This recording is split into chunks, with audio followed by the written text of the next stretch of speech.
thrilled to welcome to PDY's Jimmy Choi. Jimmy was diagnosed with young onset Parkinson's in 2003 at the age of 27. When he received his diagnosis, he went into a long period of what he calls denial, a time of 7 or 8 years when he did essentially nothing to manage his symptoms. Eventually, in 2010, he would hit rock bottom when he walked with a cane and when he fell down a full flight of stairs while carrying his young son, Mason. Neither Mason nor Jimmy were physically harmed, but this experience changed the way Jimmy approached a life with PD. Since that time, he's begun participating in multiple clinical trials to help find better treatments for Parkinson's. He joined the work of the Michael J. Fox Foundation for Parkinson's Research and now serves on their patient council. He got involved with Team Fox, and in 2012, he ran his first marathon, and he hasn't stopped since then. He's competed in dozens of marathons and half marathons and other types of endurance events. And for the last 5 years, he's been a contestant on American Ninja Warrior. This past year, he broke the world record for burpees in 1 minute, and he tied the world record for push-ups in 1 minute. In his spare time, he coaches fitness for kids and adults, and he can be found in numerous online outlets chronicling his day-to-day challenges with Parkinson's and how he strives to overcome them with functional movements. So Jimmy, welcome to PDYs. I really appreciate you being here with us and look forward to our conversation today. Hey, Allan, thanks for having me, man. Thanks for all you're doing in the Parkinson's community. I mean, the content that you're putting out is providing people with a lot of information that I didn't have when I was first diagnosed. But thinking back and looking through everything that you put out so far, I mean, if I had that information, I think the road to where I am today would certainly be a little bit different than what we're about to talk about. Well, I really appreciate that, Jimmy. You've been an inspiration to me from the very beginning in my journey, and I'm really grateful to hear you say that. Thank you. So for people who don't know your story, and a lot of people do, but there are people who don't, how did you discover you had Parkinson's? And take us through those first months and few years when you talk about sort of your turning point with falling down the stairs with Mason. Yeah, actually, I mean, as a 27-year-old, Parkinson's never even crossed my mind, right? Changes in my body that I was feeling can all be explained away with everyday life. I was playing a lot of golf at the time, so I always walked, so I carry 40 pounds of golf clubs in my back. So walking 4 or 5 rounds of golf a week, I'm gonna be a little sore, a little stiff, gonna move a little bit slow waking up in the morning, right, or after sitting down. So the stiffness and the rigidity that was happening in my body, I thought it was just being active, right? It's normal. And I'm a technology guy, and my first job was working in the technology sector during basically right at the beginning of that .com boom, where everybody was racing to be the first on the internet. Everybody was racing to do e-commerce and all this stuff. So there's a lot of pressure at work, and of course, when it comes to pressure, people develop anxiety or a little bit of just stress related items and twitches here and there. That's pretty common when it comes to stress. So these little tremors that I was feeling, I just thought, oh, it's just work. So everything that was beginning to change about my body, everyday life can explain it away. So actually, it wasn't until I decided to buy life insurance. Because I had just gotten married, 2003. I've been married to my wife, Cheryl, for 3 years now. And my dad said, you're getting ready to start a family, you should buy life insurance, protect the family. And that's exactly what I did. So it was actually the insurance nurse that came and gave me a physical. She started noticing things about the way that I was moving. And the entire process was pretty typical, right? Blood pressure, blood draw, all that good stuff. And then she had me get up and walk. But she never said anything about Parkinson's. I'm like, why am I doing this? She goes, well, let me tell you something, Jimmy. I work as an insurance nurse part-time, but in my regular job, I'm a nurse in a neurologist's office. Wow. And there are things about you that is very familiar to what I see every day. So that's really what started my road down to diagnosis, because she really piqued my interest. She never said Parkinson's. She never said, MS or essential tremors. She never gave me a diagnosis. I don't think she would dare, right? For insurance reasons and liability reasons. But she said, I just want you to go talk to your doctor about the things that we discussed regarding your movement. We talked about not swinging of my arms. We talked about my pupils dilated really slowly, and the little tremors that I was feeling here and there, and really the rigidity that I was experiencing. So I did. She piqued my interest. I went to see my doctor, and after months of referrals and neurologists and tests and all these things, I was finally told I had Parkinson's, and that was in March of 2003. That's 18 years ago. Yeah, yeah, really remarkable too. I mean, what you've done in those years to sort of, stay silent for a number of years, and to, in your words, to sort of live in denial, and then, to have this experience that none of us wants, but to use that as kind of an impetus for making a real pivot. And, since then you haven't looked back. You've gotten very active, and not only physically, but as an educator and an advocate in the community as well. Talk about that a little bit. You started out, with Fox running your first marathon that, turned into more marathons and half marathons, and you've done some other things too, including setting some world records. Talk about your trajectory with exercise. Well, at first, everything that I do started from self-preservation. When I took the fall down the stairs with my son, and just going back real quickly on the whole diagnosis thing, I completely, you mentioned I completely went into denial, and I didn't even tell my wife for the first couple of months. But then it was about 8 years later, and I was carrying my son down the stairs, and we fell. It was at that moment that I realized that I was becoming a safety hazard to my family. I was becoming a burden to my wife. Instead of helping her raise a family, I was being a burden. But at that time, it became fight or flight, right? My mind went into, okay, either I completely give up, right? And that thought came to my mind, is completely give up, or I try to fight. And when I started exercising, and it was through all this clinical trial that I put myself through, because I certainly couldn't fund the cure. I wasn't smart enough to find a cure. The next best thing I can do is to give my body up for science and maybe find a cure, right? So just to go back to what I'm saying about everything being very selfish or self-motivated in the beginning, is if I happen to just, and this will give you an idea of the mindset that I have at the time. If I happen to be, the reason why I did so many clinical trials, if I happen to be the first one to get the cure, I would be the first one, right? So it's kind of a very selfish thought, right? And I would be the first one to get the cure if it was part of a clinical trial.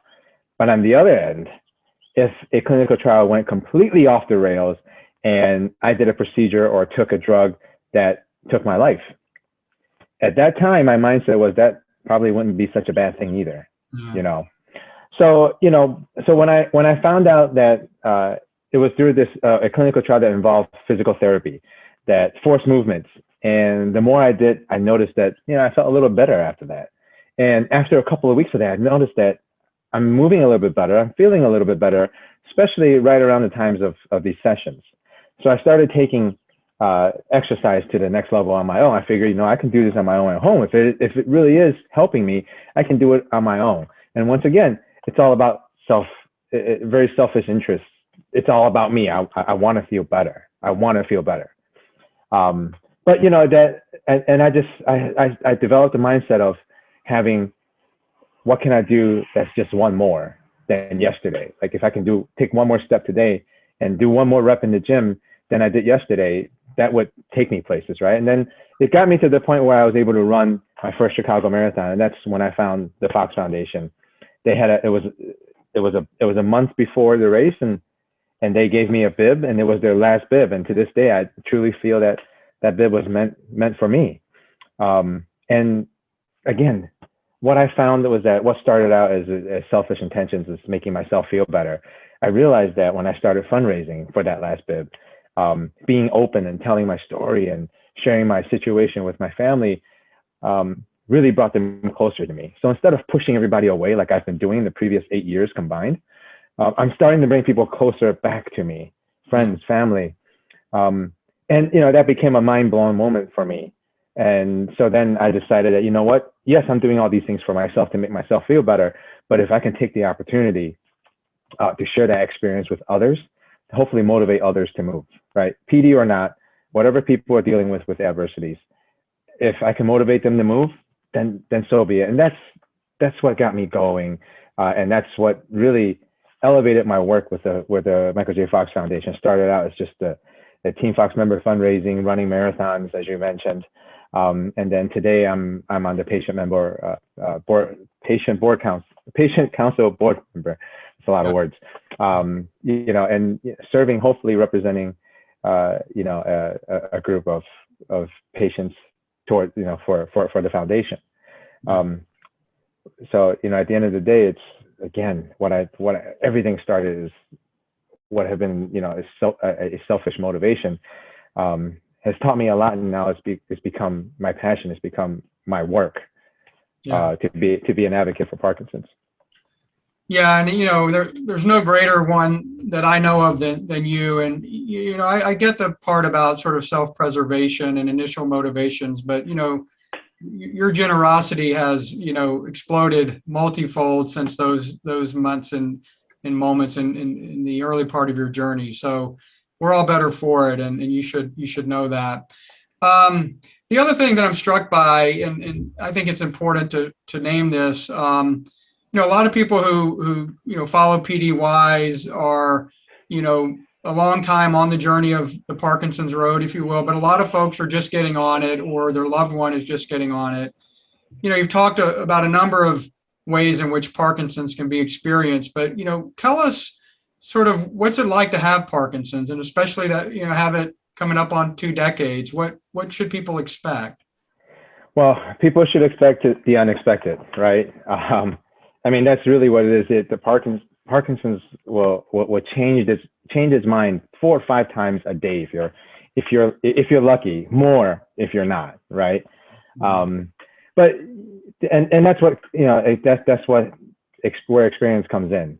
I know that I can expect things to change throughout the day, but at the same time, what I've done in everyday life, when it comes to training, when it comes to educating myself about Parkinson's and the things that I do around the house, I always do it from the mindset of, how is this going to help me if X, Y, or Z happens? Because I've already experienced that. I'm trying to learn from every little change, knowing that there's still going to be changes.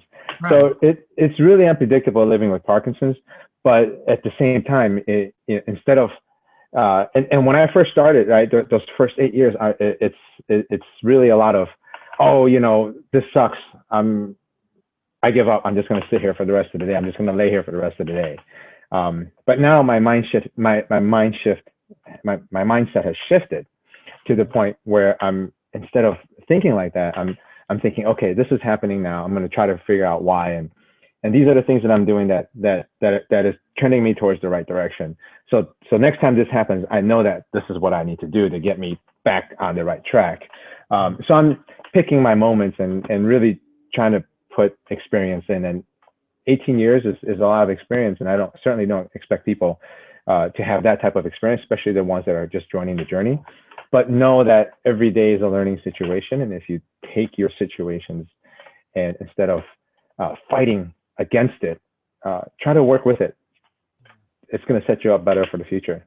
Yeah, well said. Well said. We know that part and parcel with Parkinson's for many people is depression and anxiety, and also deep feelings of isolation. I mean, you talked about some of your experience in that. I know a lot of people, myself included, who felt very similarly, especially early on. Talk about the role that the Parkinson's community plays in your life now, and any advice you might give to people who are not yet in a community with other folks with Parkinson's, about some of the benefits of that. Yeah, the Parkinson's community is incredible. As I mentioned, when I first started fundraising, that's when I started really creating that community. And then Parkinson's community is not just people with Parkinson's, right? It's care partners, right? It's friends, it's family, it's anybody that's been affected in any way with the disease. My coach at the gym has been affected with the disease because my coach is affiliated with me, right? So my coach is now a part of that community. Whereas it's not just let's not think about it as strictly people with Parkinson's forming that community. Right. When I started really sharing my story, I learned a couple of things. Number one is that there are people out there who are just like me, right? Similar age, similar interests, and that they've either have gone through this longer than I have, or even if haven't gone through as long as I have, they may have experienced things that I can learn from. And all I have to do is reach out, right? And reaching out to them, I can learn. So that's really the importance of the community. And it's not just learning from the viewpoint of a care partner or friends is also very important, because how I see myself is going to be different than how others see my situation, right? I can think that I'm completely fine, but everybody's looking at me like, oh man, Jimmy needs help, right? So really learning that and having that community around is so important. But the most important part is to find the community that you can connect with, which means people with Parkinson's, they stem from, we know today they stem from 2 years old, right? All the way up to 99, 100 plus years old. So you're not going to fit into the entire spectrum. So find the group that you can connect with most, people that are similar age, similar interests, and those are the people that should be around your community, your at least your inner circle. And if you can do that and you share experiences, it can provide a lot of moments, right? It's just, all right, I'm freaking out, and I just reach out, and then people can help me out. It's a lot of support back and forth. Yeah. Yeah, we need that support. I mean, one of the guiding principles behind PDYs is that, we is always stronger and more resilient than I, right? Yeah, and I think absolutely. A lot of us, forget the we, especially early on, and try to do it all by ourselves. And that's just, in my experience, a recipe for, more struggle and more hardship. Yeah. You're an exercise freak. I tell you that to your face, and I say that about you publicly. What does a typical day look like for you? And then I'm going to ask you, what can we mere mortals do in the way of exercise? But what do you normally do in a day, Jimmy, to be as fit and as athletic as you are? So I have a pretty structured training schedule from a perspective of things that I want to do. Now, those things adjust and change based on the goals of what I'm trying to do at the time, right? Mm-hmm. So, right now, I get up at 5:30 in the morning, and I'm in the gym by 6:30. And I'm usually there for about 3 hours. And of that 3 hours is not just, sitting around chatting with my friends. It's at least, I would say at least 90 minutes of that 3 hours is hard, actual, just grinding my teeth type of hard exercise, meaning I raise my heart rate up over 75% for that 90 minutes, right? The rest of it is active recovery, then there's some socializing. But I'm in the gym from 6:30 until about 9:30 to 10 o'clock. And then I come home, and then, I recover a little bit. I make sure I'm on schedule with my medication. And then I do my cardio sessions right after lunchtime or right around lunchtime. I'll do a cardio session. And that usually involves cycling or running or, just cardio related things, not so much strength related. And then when it depends on what I'm training for, at night, I'll work on skills. If the timing of my medication is done well for that day, I will be able to still have a training session at night, but that's where I focus on skills. It's not so much about intensity, but more about developing the correct movement and the correct techniques to do what I need to do. So for Ninja Warrior, it's obstacles. When I was trying to break the world record for burpees, I was doing a lot of burpees at that time. I was trying to break the world record for push-ups. I was doing a lot of push-ups. So it depends on what my goals are. That part of it changes. Yeah. But that's a typical day for me. Yeah. And just for the record, you have broken the world record for burpees and you tied the world record for push-ups. Correct. And you've competed in your fifth season or your fifth year of American Ninja Warrior as well. That's correct. Yeah, we just finished filming on that fifth season just a couple of weeks ago. Okay. When does that air? Do you know?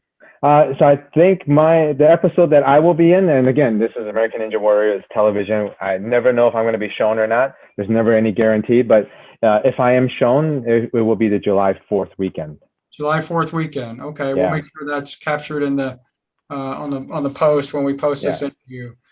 Okay. So what can, we mere mortals do in the way of exercise? We know, the benefits of regular and vigorous exercise for Parkinson's, not only managing symptoms better, but even slowing down disease progression. There are replicated studies that show that. What do you suggest? Well, my suggestion is everybody's going to be different, so you do what's right for you, right? And I'll tell you a story here real quick. When I ran the Chicago Marathon in 2015, it was my best one. It was 3 hours and 40 minutes. Wow. And at the end of that marathon at night, I was at a charity function, and that charity function invited, of course, the elite male winners and the elite female winners, and then they all came to the charity function. And I was talking to the winner, and he ran it in 2 hours and 14 minutes. So he came up to me. He goes, "Hey man, hey, congratulations on your finish. What was your time?" And I'm like, "Why are you asking me? You just did it in 2 hours and 14 minutes, right?" I told him kind of, shy and kind of embarrassed. No, it was 3 hours and 40 minutes.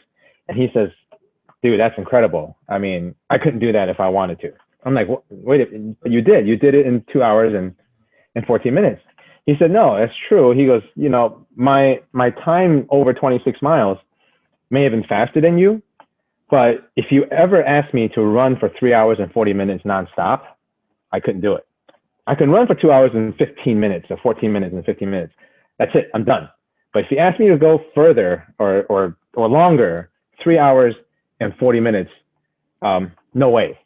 Yeah. So his point was that we were both exerting our bodies to the levels that our bodies can go, right?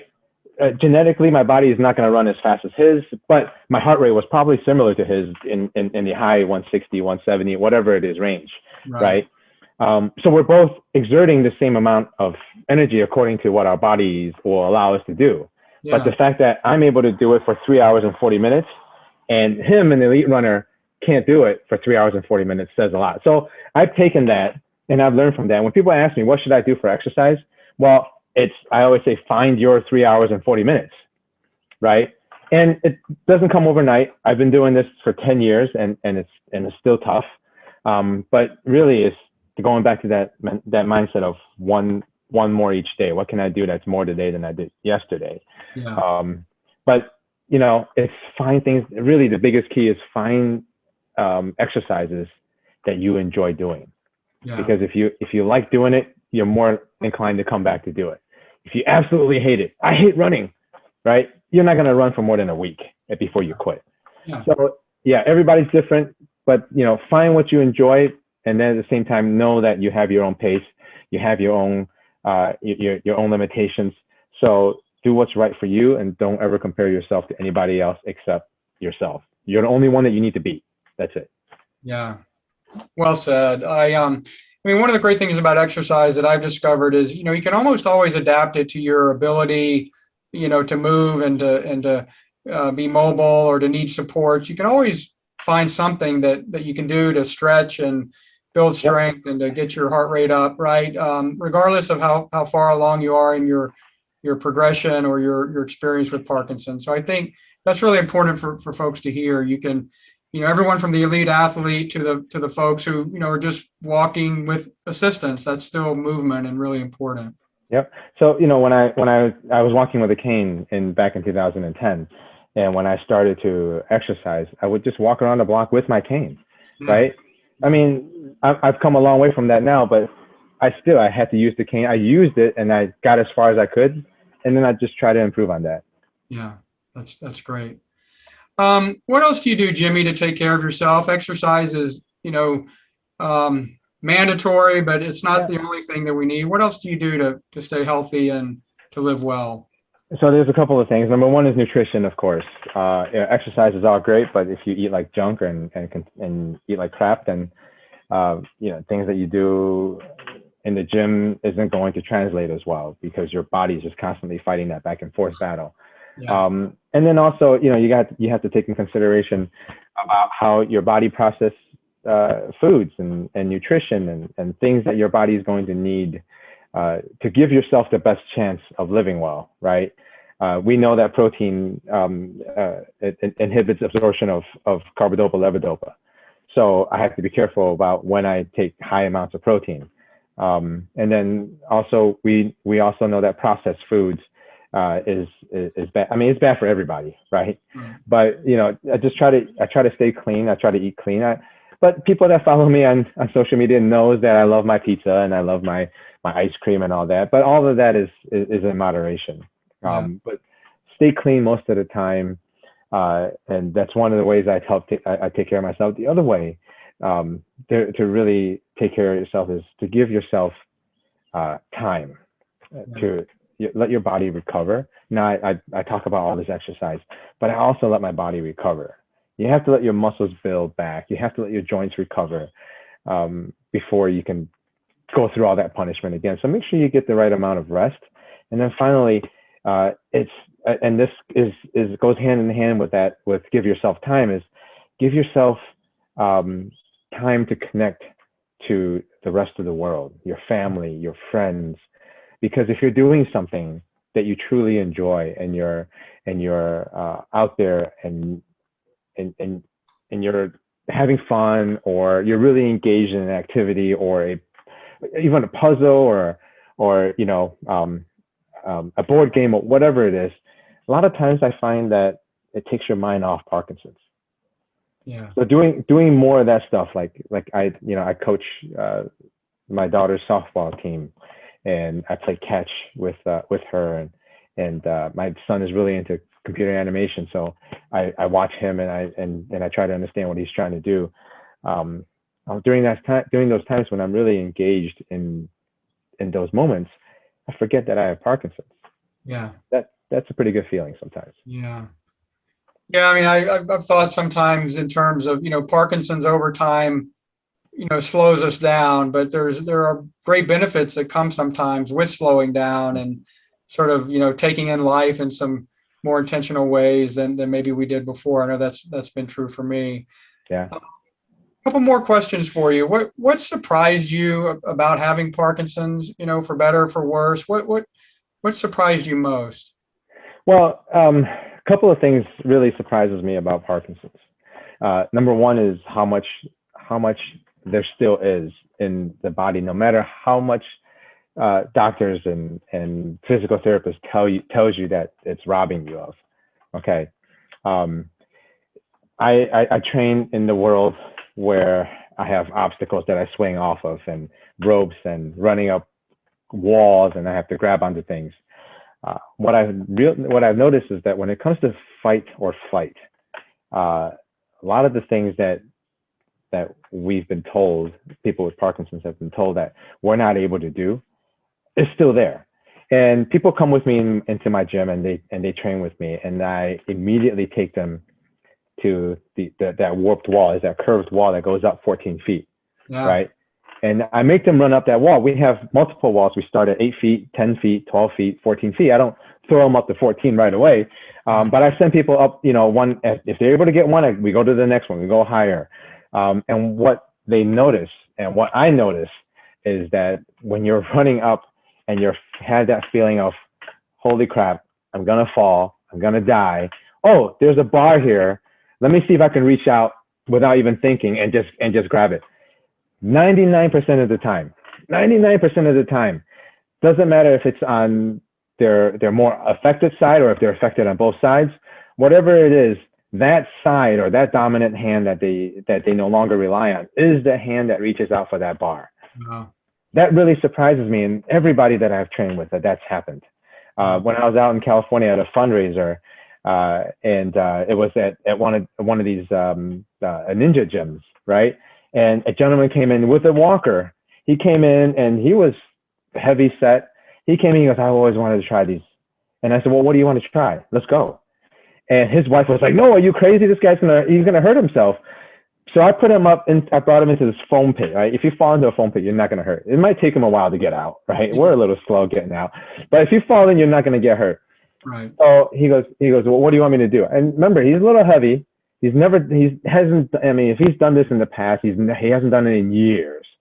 I gave him a rope and I said, you have to swing from this rope. And there was about a 10-foot gap to a cargo net. And all you got to do is hang on. And then once you hang on, you can just move yourself across and you're onto the other side. Again, he gave his walker to his wife. Is like, kind of like hold my beer type of attitude. I loved it. This guy was awesome. His name was Mike, by the way.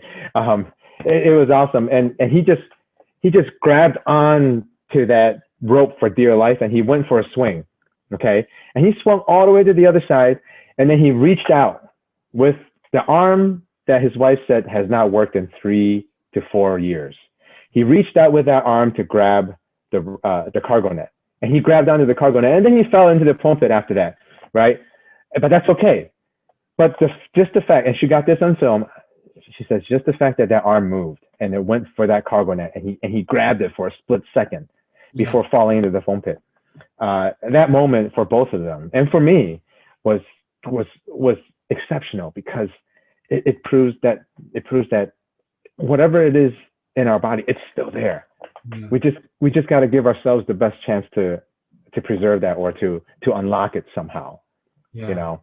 And for me, it's exercise, but other people might do it with playing the guitar, the violin, or piano, or singing, art, whatever it is. You know, we just got to find it.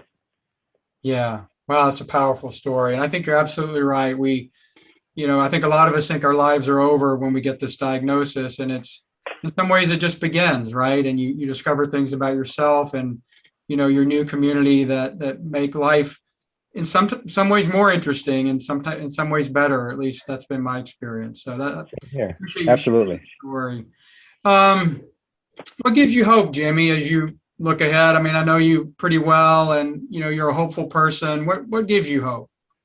Well, I'm pretty entrenched in the research area for Parkinson's.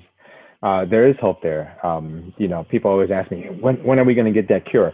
And I always have to be honest. I said, I don't know when that cure is coming. What I do know is that what's in the pipeline right now are a lot of disease modifying treatments. There aren't any treatments that can be considered cure in the pipeline, right? And that's okay. But there are a lot of disease modifying treatments in the pipeline. And if just one of them gets through to general availability, gets through the FDA, it's going to change lives for people. And just so the audience knows, disease modifying simply means slowing or halting the progression of Parkinson's, right?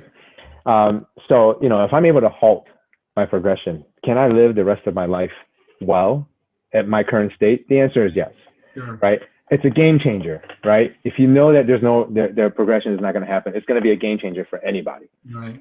So that gives me hope. And we know today that everybody with Parkinson's reacts differently to treatments, reacts differently to their environments, so that we know that Parkinson's isn't going to be treated, or that cure isn't going to come from one single source, one pill, right? It's going to be a combination of things that's going to get a person there. So once again, that's one of the things that gives me hope. And the other thing is really looking at the trend of where we're headed from a Parkinson's awareness, Parkinson's community perspective. A lot more people are getting out and exercising. A lot more people are extending their time, giving themselves, providing, when I always say that the exercise gives people time so that when these treatments do come, your body is in the best preserved in the best possible ways so that you can take these treatments and you can get the fullest benefit. But the community itself coming together, every year we're raising more and more money. Every year we've got more and more people speaking out, telling their stories. That gives me hope. because, at the beginning, just 10 years ago, it was a handful of people out there screaming on behalf of people with Parkinson's that are in isolations, that are stuck at home, and they just don't want to. They're crushed by the stigma of the disease itself. Yeah. But today, so many more people sharing their stories, so many more people out there creating the awareness, so that the general public gets a little bit more exposure, and we can slowly lift that burden of that stigma. Yeah.